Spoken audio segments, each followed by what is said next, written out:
Ya, assalamualaikum warahmatullahi wabarakatuh.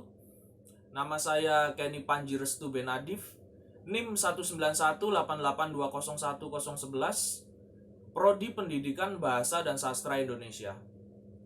Di sini saya akan menjelaskan salah satu materi sosiolinguistik saya, yaitu Kreol dan Pidgin. Pertama-tama, saya akan menjelaskan Pidgin terlebih dahulu. Pidgin adalah suatu bahasa yang tercipta karena interaksi dua kelompok yang tidak mengerti satu sama lain, dan terciptalah bahasa Pidgin ini sendiri. Tujuan bahasa Pidgin adalah untuk menyatukan dua kelompok yang misalnya berbeda daerah atau berbeda negara, seperti contoh turis asing. Oleh karena itu, bahasa Pidgin sendiri biasanya digunakan di dunia perdagangan. Seperti contoh di Bromo. Karena kan di Bromo sendiri itu kan banyak wisatawan dari luar daerah maupun dari mancanegara. Untuk itu, mayoritas warga di Bromo sendiri harus dapat berinteraksi menggunakan Inggris Pidgin. Tapi mayoritas warga Bromo sendiri tidak menghilangkan logat Jawa mereka, tapi tetap menggunakan bahasa Inggris. Istilahnya tidak menghilangkan logat.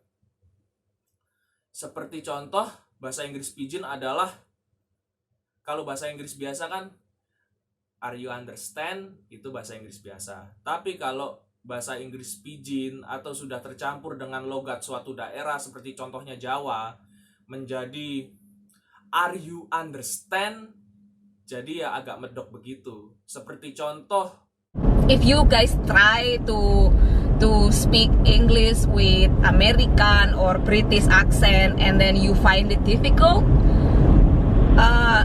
you don't have to feel discouraged to learn English, because you still can speak fluent English with whatever accent you have. You can speak fluent English with Japanese accent, with Indonesian accent, you know. So you don't have to speak English with American accent or British accent. You don't have to. If you can, it's good, of course, right? It sounds cool, I guess, if you can speak with American or British accent. But if you cannot, it's okay. It doesn't affect your fluency. Your accent doesn't affect your fluency. Am I making sense? yes. Yes. Akan tetapi, bahasa Pidgin itu sendiri tidak hanya digunakan di lingkup perdagangan saja, tetapi di lingkup administrasi juga.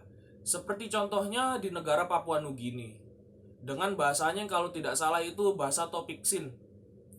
Nah, para penduduk lokal di sana menggunakan bahasa ini untuk berinteraksi dengan administrator yang berbahasa Inggris. Akan tetapi, bahasa Topiksin itu sendiri tidak asli atau pure bahasa Pidgin. Dia bahasa Pidgin tetapi lebih kompleks atau sudah dikreolkan. Inilah contoh dari bahasa Topiksin. Check it out.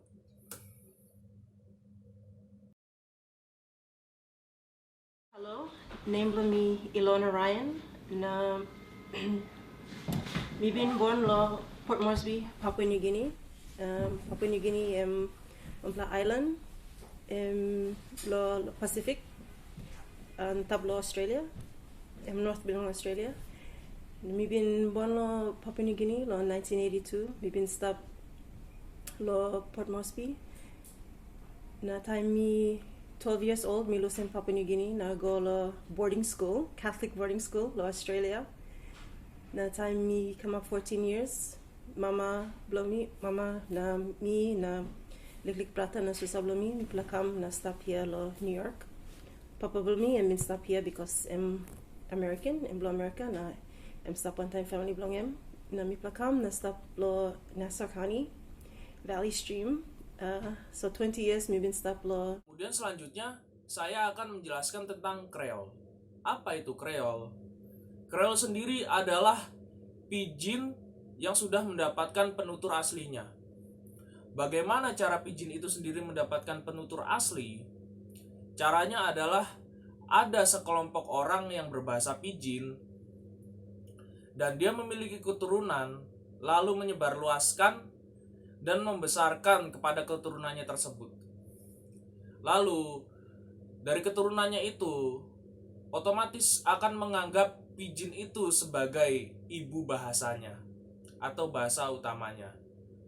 Nah, dalam arti lain, pidgin itu sendiri sudah menjadi Creole karena sudah terjadi proses yang namanya kreolisasi. Nah, Creole ini sendiri di berbagai dunia sosial ya, ini merupakan bahasa yang lebih menarik daripada pidgin yang aslinya, karena memang Creole ini sendiri bahasanya lebih kompleks. Lalu Creole sendiri ini lebih ada di perkotaan ya, lebih berkembang di perkotaan. Nah, sekian penjelasan dari saya.